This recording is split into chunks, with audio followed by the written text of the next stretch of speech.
The church was breathtaking. White roses lined the pews, soft music played from a grand piano near the altar, and everyone turned in anticipation as the bride entered. Ava rolled down the aisle in her custom white gown, her wheelchair gliding quietly over the smooth marble floor. She wore a veil that shimmered in the light, her heart pounding with hope and love. She had dreamed of this moment her whole life. Today was supposed to be her fairy tale. Dylan stood waiting at the altar, handsome, tall, dressed in a sleek black tuxedo. He was the man who had told her she was more than her wheelchair, the man who had held her hand and said he loved every part of her. She had believed him, until the moment he looked into her eyes and everything shattered.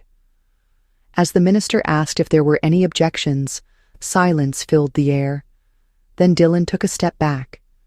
Ava's breath caught. His eyes were cold, determined. "I cannot do this," Dylan said suddenly. The whisper turned into murmurs, then gasps. The minister froze. Ava blinked, confused. "What do you mean?" she whispered. "I am sorry," Dylan said, louder this time. "I thought I could live with it, but I cannot marry someone like you." The words dropped like stones, like poison. The room spun. "Someone like me," Ava repeated, her voice trembling. "I did not sign up for a lifetime of pushing a wheelchair around," Dylan said, his voice hard and unapologetic. "I want a normal life, a normal wife. I thought I could handle it, but I was wrong." Ava felt her chest tighten. Her hands gripped the wheels of her chair. She could not breathe.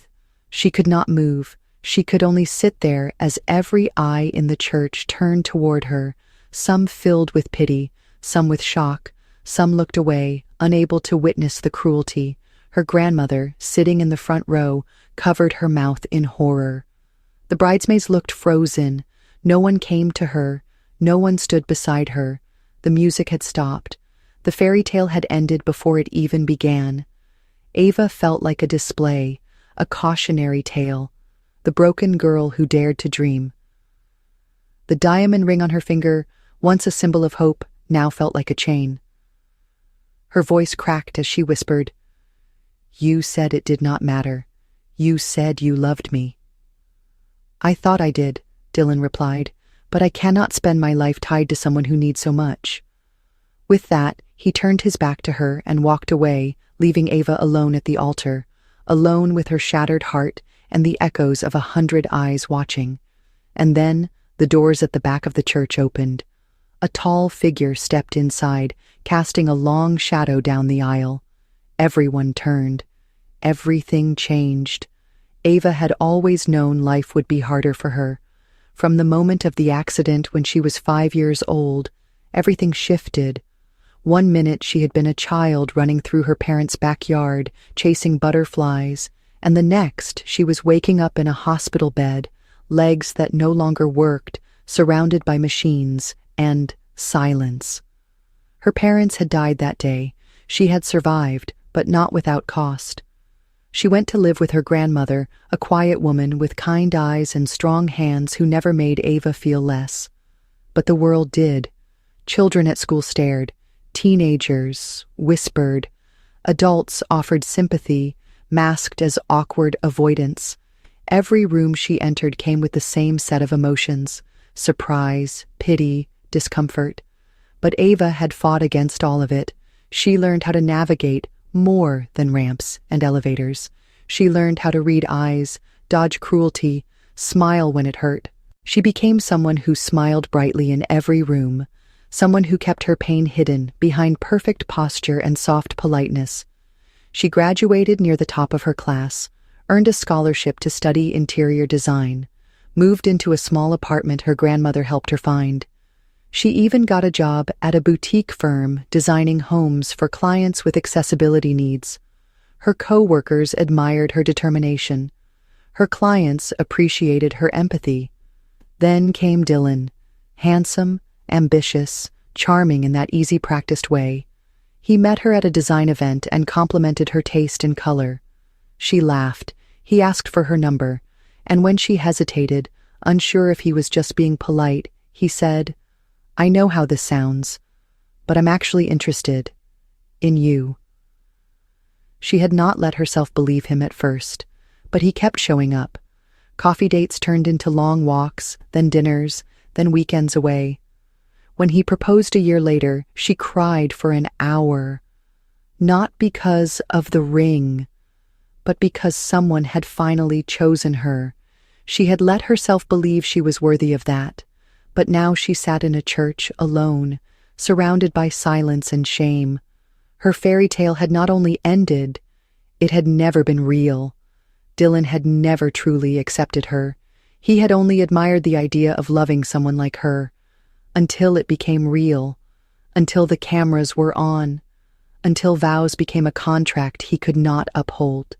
She wanted to scream, to vanish, to disappear before someone tried to push her out of the church like an unwanted display. But her hands were frozen, her eyes were locked on the floor, and her heart, it was broken. Then came the footsteps, slow, deliberate, echoing against the high ceilings. A man was walking down the aisle, a stranger. No one she recognized, but something about him pulled the air from the room. Tall, broad-shouldered, calm, and walking directly toward her. The stranger moved with a quiet authority that made people shift in their seats without even realizing it. He wore a perfectly tailored charcoal suit, crisp white shirt open at the collar, no tie. His dark hair was neatly styled, his jawline sharp and his expression unreadable. But it was the eyes that caught Ava off guard. They were steady, focused, not with pity, not with disgust, just calm, unwavering presence. He reached the front of the church in only a few strides. No one dared stop him. The minister looked confused. The guests leaned in, whispering. Ava's breath hitched. She didn't know him. At least she didn't think she did. He crouched down in front of her wheelchair without a word. At eye level now, he looked into her eyes and said in a low, steady voice, "You don't deserve this." She opened her mouth to speak, but no words came. Without asking, without permission, he slid one arm beneath her knees, the other behind her back, and lifted her gently from the chair. Ava gasped, instinctively grabbing his shoulders for balance. He was strong, not just physically, but in a way she couldn't explain. The kind of strength that made everything feel a little less fragile. "Put me down," she whispered, her voice shaking. But he didn't. He turned slowly, facing the stunned congregation. Not a single person said a word. Even Dylan, who stood frozen near the front row, looked too shocked to move. The stranger walked down the aisle, the same way he came, calm, controlled, powerful. Ava looked over his shoulder, reaching back toward her wheelchair. "My chair," she said in a panic. "Nathan," the man called, his voice quiet but firm. A second man, older, with graying hair and a serious expression, stepped out from the doorway and nodded. He moved quickly to fold the wheelchair and followed behind them without question. A sleek black car waited outside. The door was already open. The driver stood at attention. Ava blinked in the sudden sunlight, still unsure if this was real. "Please," she said again, her voice cracking. "I don't know who you are." The man looked down at her as he stepped toward the car. "You will." And with that, he stepped into the back seat, still cradling her as if she weighed nothing, and the door closed behind them with a quiet, expensive click. Inside the car, the air was cool, the seats soft. He gently set her down, careful to arrange the folds of her wedding dress so she wouldn't be uncomfortable. "I don't understand," Ava said, heart racing. "Why are you doing this? Who are you?" He sat beside her, his voice quiet but certain. "My name is Lucas Hale." She stared at him, her mind blank. "And I am not letting them humiliate you," he said. "Not today." The car moved smoothly through the city streets, the windows tinted so dark that Ava couldn't tell where they were going.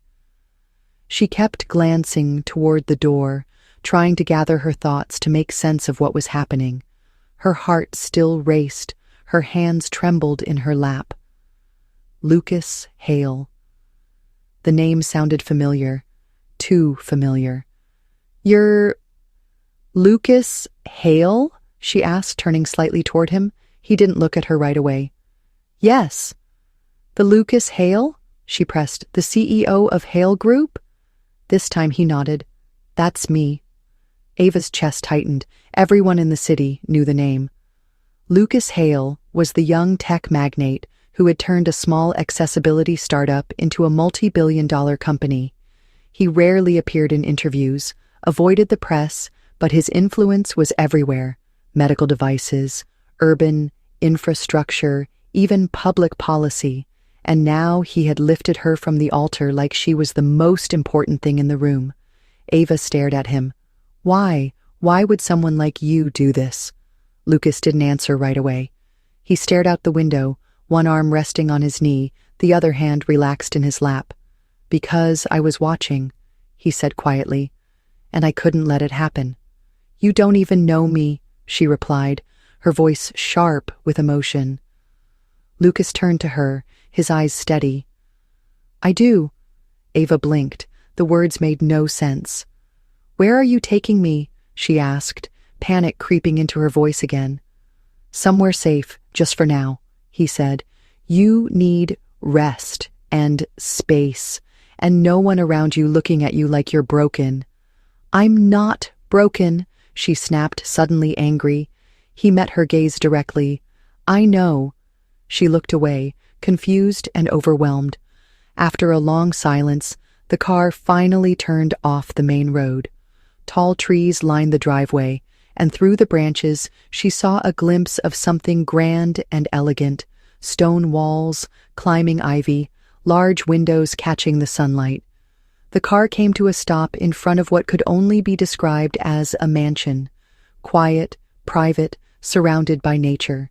The kind of place where the world outside couldn't touch you. Lucas stepped out first, then gently lifted her from the car again.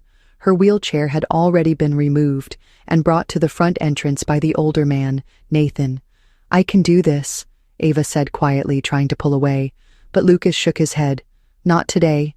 He carried her through wide double doors into a space filled with light. Polished wood floors, open hallways, tasteful artwork on the walls. It was warm, not cold, more home than estate. He placed her gently on a velvet armchair by the window and took a step back. "I know this is overwhelming," he said softly, "but you're safe here." Ava looked around the room, her chest rising and falling with uncertainty. "And when you're ready," Lucas added, "I'll explain everything." The room where Ava sat was too perfect. The chair had side support just right for someone sitting long hours. The coffee table in front of her was at a height that didn't require her to lean too far forward. Even the rug beneath her wheels was thin enough for smooth movement, but plush enough to feel luxurious. She looked around, her thoughts still scattered. How could this place, this stranger, know so much about her needs? Nathan, the older man, quietly brought in her folded wheelchair and placed it beside her without a word. Then he nodded at Lucas and disappeared down the hall. Lucas remained a few steps away, giving her space. Ava glanced down at her gown, crumpled and heavy. Her hands moved instinctively to smooth it out, but the fabric felt like a costume now, a reminder of a promise that had never been real. "I want to go back," she said suddenly. "To what?" Lucas asked gently. "To my apartment, to my grandmother. I can't just stay here like this." "You're not a prisoner, Ava," he replied. "You can leave any time. I'll have Nathan drive you wherever you want." She looked up at him, surprised by the sincerity in his voice. "But I hope you'll stay just for tonight," he added. "You've been through something brutal. You shouldn't be alone." She hesitated. Her body was tired, her mind even more so, and though she didn't want to admit it, part of her felt safer here than anywhere else right now. "I need to change out of this dress," she muttered. Lucas nodded. "There's a room prepared for you. Everything you need should be there." Ava furrowed her brow. "Prepared? You didn't even know I was coming." Lucas didn't respond immediately. Instead, he turned toward the hallway. "I'll show you." He led her through the house, walking beside her wheelchair, but not pushing it. The hallways were wide, the light switches at an accessible height. Every doorway had no threshold to bump over. It was clear now. This place wasn't just beautiful, it had been adapted for someone like her. He opened a door to a guest suite. The space was warm, inviting, with soft lighting, a low bed, and a closet with a full-length mirror positioned at a seated angle. A wardrobe had already been filled with clothes, simple, elegant in her size. Ava rolled inside slowly, her eyes wide. "How is this possible?" she asked under her breath. "I pay attention," Lucas said simply. "To what?" He looked at her then, his eyes softer than before. "To you." She didn't know what to say. "I'll let you change," he said quietly, backing toward the door. "Take your time." As the door closed, Ava sat in stunned silence. Her heart was still broken, but a different feeling crept into its edges. Confusion, curiosity, and the smallest flicker of something else. Had he really meant what he said? That he knew her? And if so, how? Ava changed slowly, moving with care as she peeled herself out of the heavy wedding gown and into a soft cotton dress she found hanging inside the closet. It fit perfectly, falling neatly over her legs and flowing just above her ankles.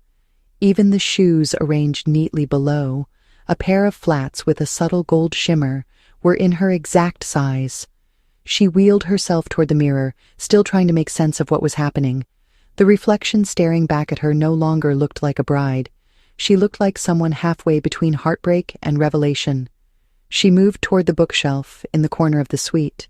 It was filled with novels and memoirs, but something near the bottom caught her eye, an old photograph in a simple wooden frame.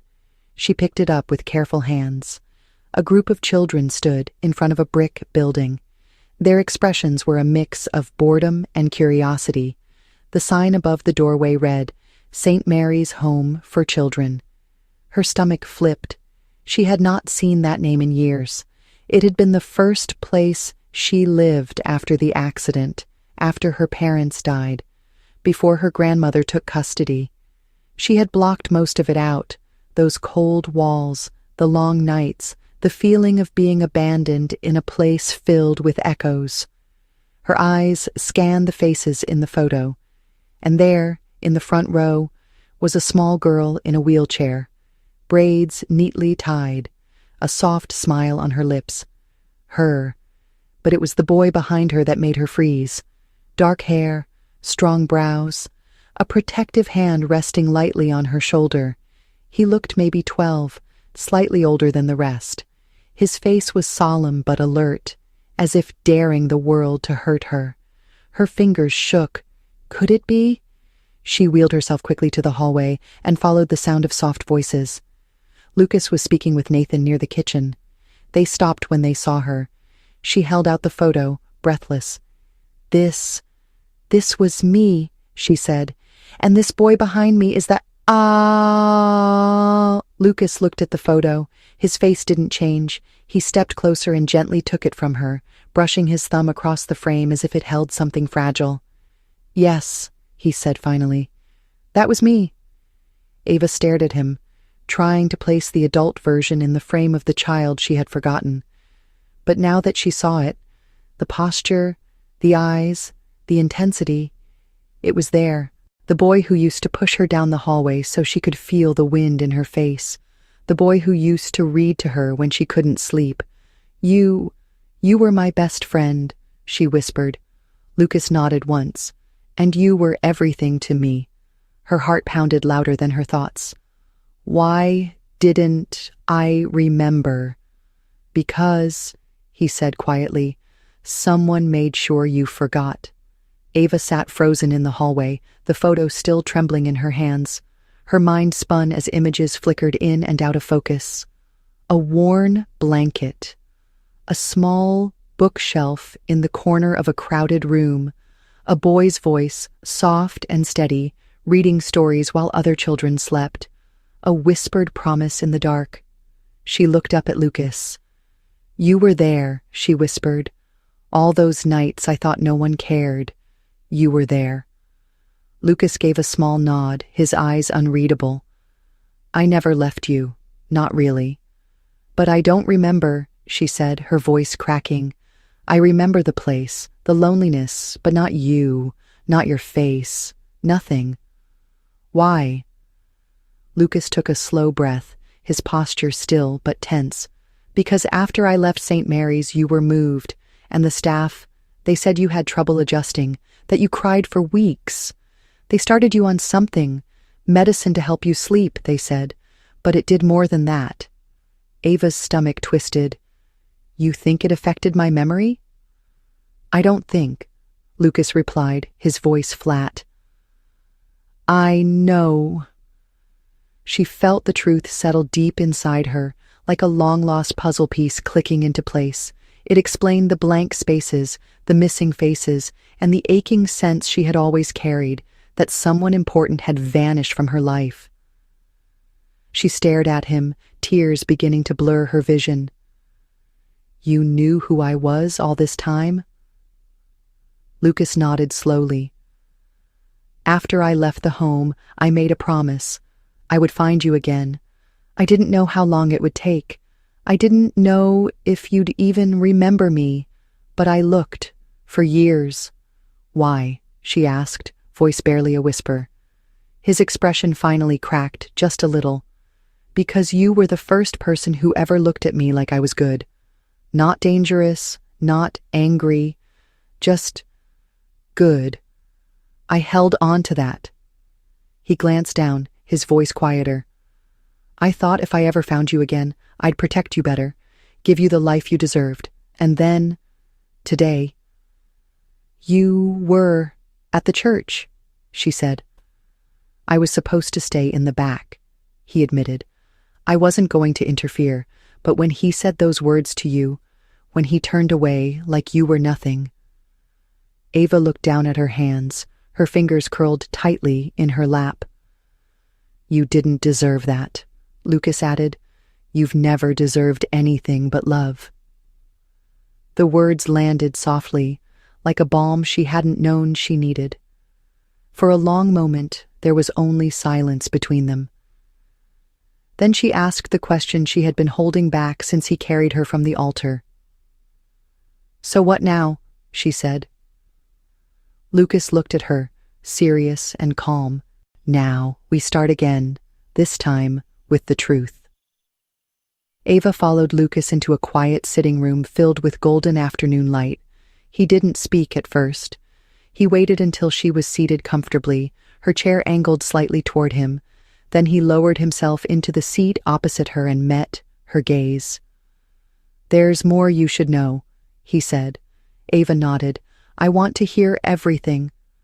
Lucas leaned forward slightly, resting his elbows on his knees. "After St. Mary's, I was placed with a foster family. It didn't last. I was angry, lost. I ran away at 15 and started living on my own. I worked small jobs, slept in shelters, and kept my head down. But I never forgot you. I kept checking in with anyone who might know where you'd gone. Eventually, I found your name on a school record. I knew you were alive. That was enough to keep going." "You built a company," Ava said softly, still trying to wrap her mind around the transformation. Lucas nodded. "It started with a need. I knew what it felt like to be powerless, to depend on places that didn't think about people like us. So I started a company that focused on accessibility design, tools, tech, systems that help people move through the world more easily." "And now?" she asked. "Now it's bigger than I ever imagined, but the purpose hasn't changed," he said.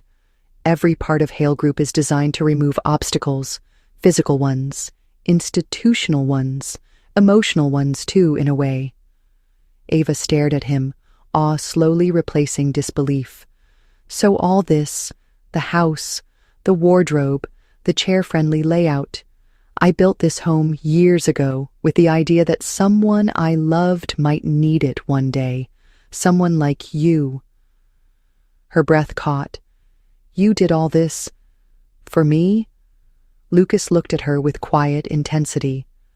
"I never stopped waiting for the day you'd come back into my life. And when I saw you again, when I recognized your name on that wedding announcement, I knew I had to be there." Ava's heart swelled, her thoughts racing, all the pain she had endured, all the loneliness, the doubts about her worth. And here was someone who had been watching from afar, waiting, building a place not just of comfort, but of safety, a place where she could be seen fully. "But why didn't you say anything sooner?" she asked. "I wasn't sure you'd want me to," he said honestly. "You had a life. I didn't want to disrupt it unless I had to. But today, when I saw what he did to you, I couldn't stay silent." Ava was quiet, the silence settling gently around them. "You protected me when we were children," she said after a long pause. Lucas nodded. "And now you've done it again." "Yes," he said softly, "and I will, for as long as you let me." The room fell quiet, but it was no longer uncomfortable. Ava looked around at the space Lucas had created. Soft textures, gentle lighting, subtle elegance. It was more than a house. It was intention made visible. Everything about it had been designed to say one thing: "You matter."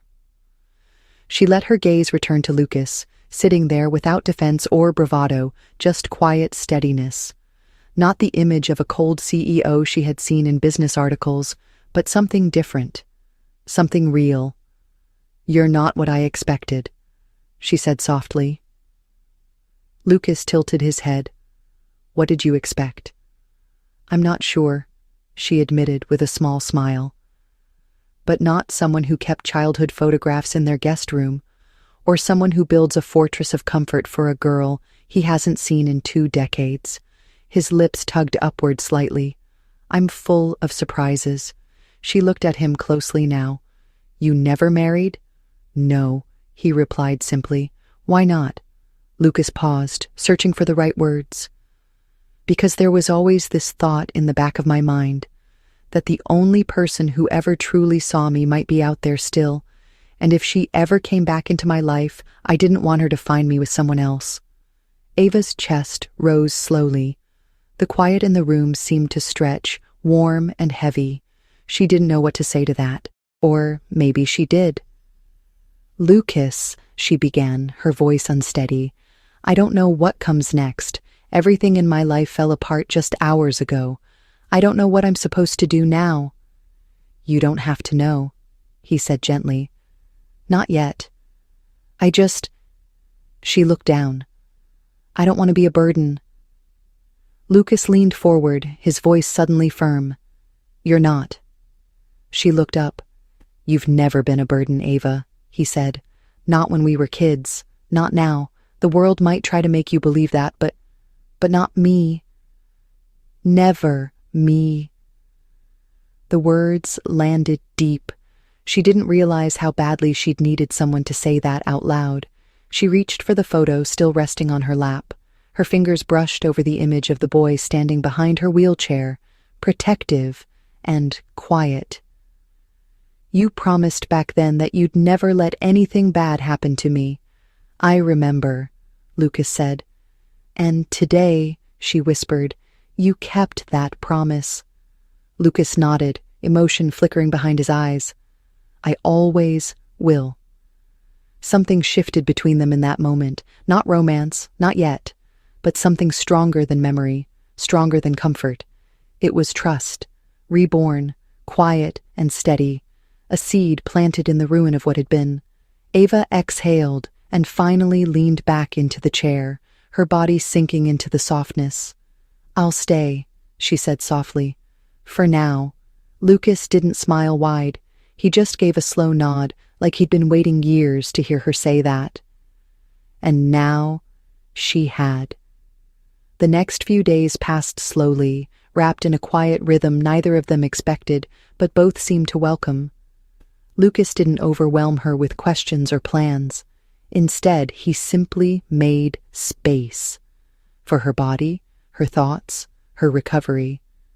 Ava found herself adjusting more quickly than she thought possible. Every morning, fresh breakfast appeared on the sunlit table in the kitchen. Every afternoon, Nathan offered a walk, or rather, a roll, around the garden paths Lucas had designed himself, with wide paved routes and fragrant flowers blooming at seated eye level. And every evening, Lucas sat across from her in the library, reading or talking, sometimes saying very little at all. He didn't ask her to explain what had happened at the church. He didn't probe into her feelings about Dylan. Instead, he let her lead. It was strange, being treated with such patience and quiet dignity. Strange in the best way. One evening, as twilight softened the corners of the sky, Ava asked him, "How long did it take you to build all of this?" Lucas sat back in his chair. "This house?" She nodded. 6 years, he said. "It started as a project, a place I wanted to build if I ever had the means. But the more I built, the more it became about preparing. I didn't know if you'd ever be here, Ava, but I wanted to be ready in case you were." Ava looked down at the table, her fingers tracing the edge of her mug. "It's beautiful, and it feels peaceful, like I can breathe here." Lucas smiled faintly. "That's all I wanted." She looked up at him. "You built an empire just to protect someone who didn't even remember you." "I didn't do it to be remembered," he said. "I did it so no one would ever make you feel small again." Ava swallowed hard. His words settled in her chest like warmth, like sunlight after years of cold. She glanced toward the window.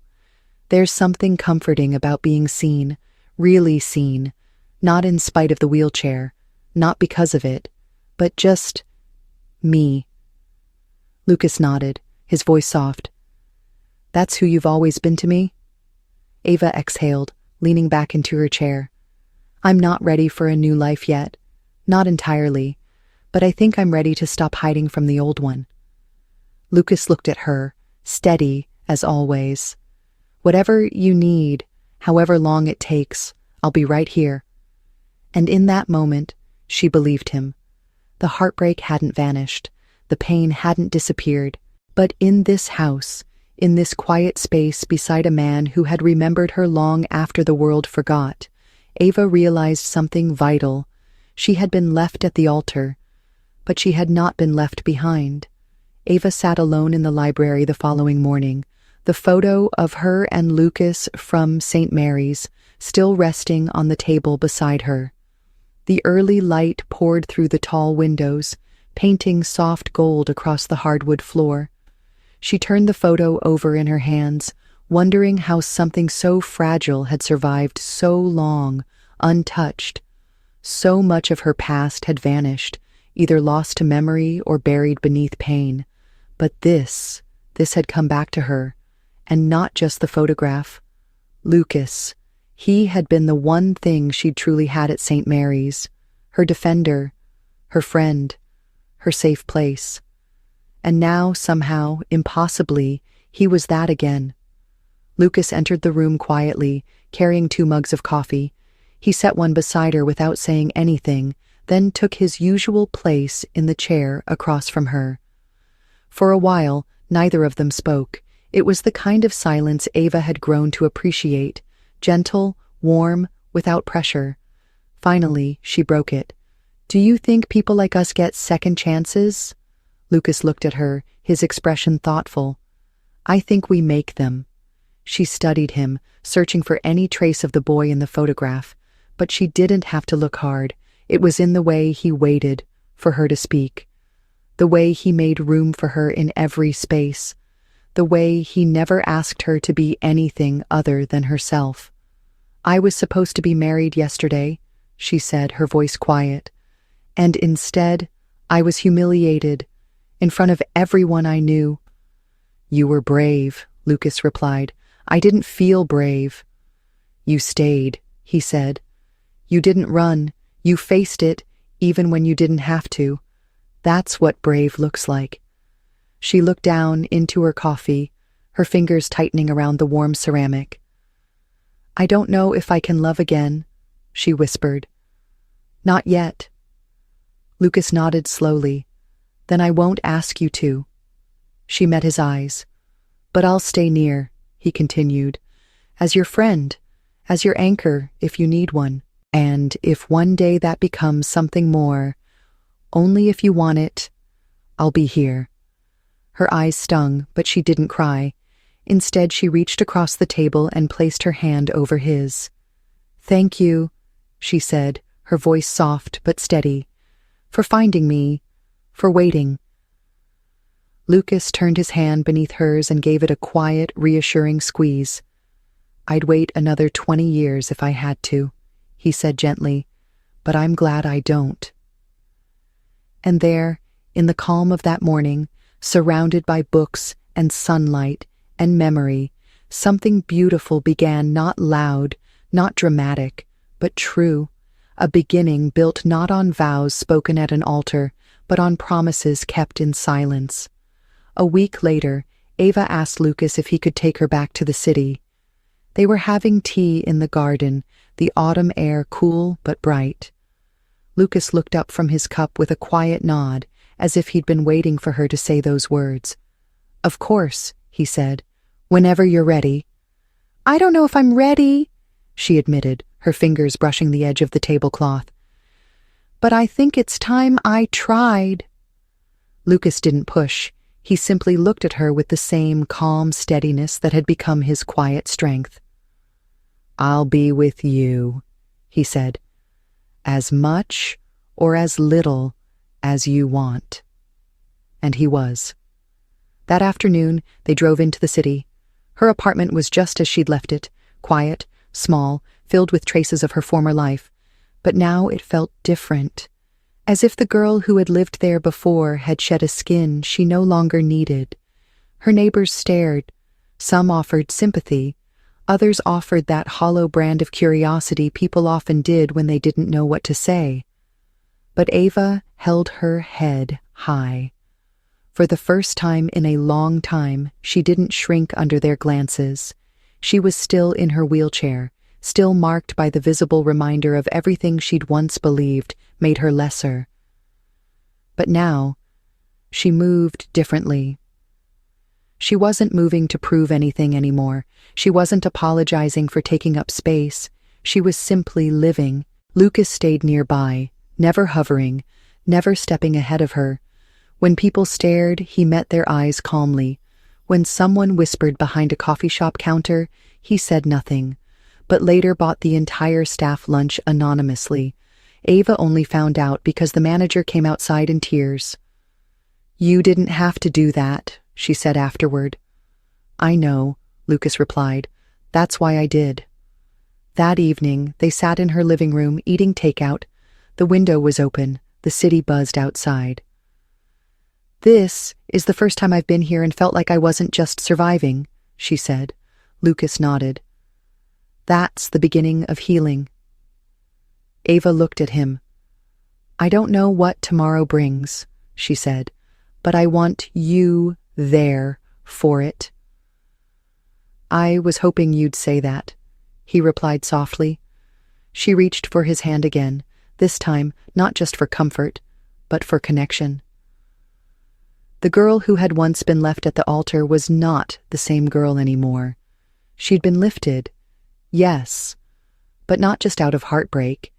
She had been lifted into something better, a life where she was seen, a life where she was valued, and maybe, in time, a life filled with love. 2 more weeks passed, and Ava found herself spending more time at Lucas's estate than her apartment. She hadn't officially moved in. No conversation had defined the shift. It had simply happened, organically, gently. The mansion didn't feel like a palace anymore. It felt like a refuge. Ava began to explore more than just the garden paths. She spent afternoons in the sunroom with a book, mornings on the balcony with her tea, and quiet evenings in the library where she and Lucas often read silently across from each other. Sometimes she caught him watching her, not with intensity, but with something softer, something like peace. One night, she broke the silence. "Did you ever stop loving me?" she asked. Lucas looked up, the question catching him mid-thought. He didn't smile or laugh. He didn't dodge it. "No," he said, "not once." Ava let that settle in the space between them. It wasn't a confession of passion or a dramatic speech. It was just a truth, spoken plainly. She leaned back in her chair. "I think part of me loved you even when I didn't remember you." Lucas didn't answer right away. He stood slowly, walked toward the fireplace, then turned to face her. "I used to wonder if I was foolish," he said, "building all this, preparing for something that might never happen. People said I was chasing ghosts." "Were you?" she asked gently. Lucas met her eyes. "No, I was waiting for someone real." Ava wheeled closer, stopping just a foot away from him. "And now that I'm here," he crouched slightly so their eyes met at the same level, "now I'm terrified, because the one thing I've wanted most is standing in front of me, and I don't want to lose her again." She reached up and placed her hand on his chest, just above his heart. "You won't." He covered her hand with his. "I'm not ready to call this love," she said honestly. "Not yet, but I'm not afraid of it anymore." Lucas nodded, understanding. "Then we go slow," he said, "step by step, day by day." She smiled, "Like we did in the hallway at St. Mary's." That made him chuckle, low and warm. "Except now the hallways are wider and a lot less cold." She laughed too, and for a moment everything else fell away. No more wedding, no more heartbreak, no more empty memories, just the two of them. In the present, with history behind them and something unspoken stretching ahead. Not just safety, not just kindness, but the beginning of something rare, something earned, something real. It was late afternoon when Ava returned to the spot in the garden where she had first told Lucas she would stay, for now. The light filtered through the trees, dappled and soft, and the air carried the faint scent of lavender and something familiar she couldn't quite name. She wheeled herself to the bench and sat quietly, hands resting on her lap, letting the stillness wrap around her. She wasn't the same woman who had come here weeks ago in a torn wedding dress and broken heart. She had cried. She had questioned. She had doubted. But she had also remembered. She had rebuilt. And now she had chosen. Lucas appeared behind her a moment later, not saying anything at first. He simply sat on the bench beside her, just as he had done every evening without fail. "I've been thinking," she said. He turned toward her, waiting. "I don't want to go back to who I was before. Not the Ava who tried to prove she deserved a place at the table. Not the one who accepted less because she was afraid to ask for more." Lucas nodded slowly. "You've never had to prove anything." "I know," she said. "Now I know." She turned to face him fully.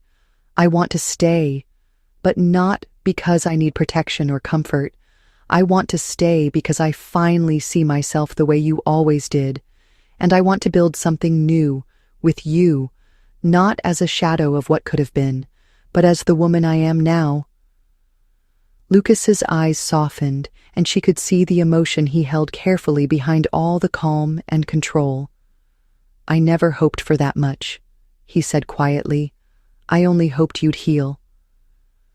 "I have," she said. "And now I want to give something back. I want to be part of what you've built, not behind the scenes, beside you." He reached for her hand, threading his fingers through hers. No words passed between them. They weren't needed. And then Ava said, "I don't want another wedding right away. I don't want dresses or aisles or people watching." Lucas smiled gently. "Whatever you want." But someday maybe, she said, her voice warm and steady, maybe we'll write vows that sound like real life. Like second chances. Like choosing each other with our eyes wide open. Lucas raised her hand to his lips and kissed her knuckles gently. I'd say those vows now if you let me, he whispered. Ava smiled. Then let's make them one line at a time, as we live them. And there, in a garden built for her before she ever remembered him, she began a life of quiet vows. One sunrise at a time, one moment of being seen, one honest promise, never spoken to impress, only lived to protect. It wasn't the wedding she had planned, but it was the beginning she truly needed.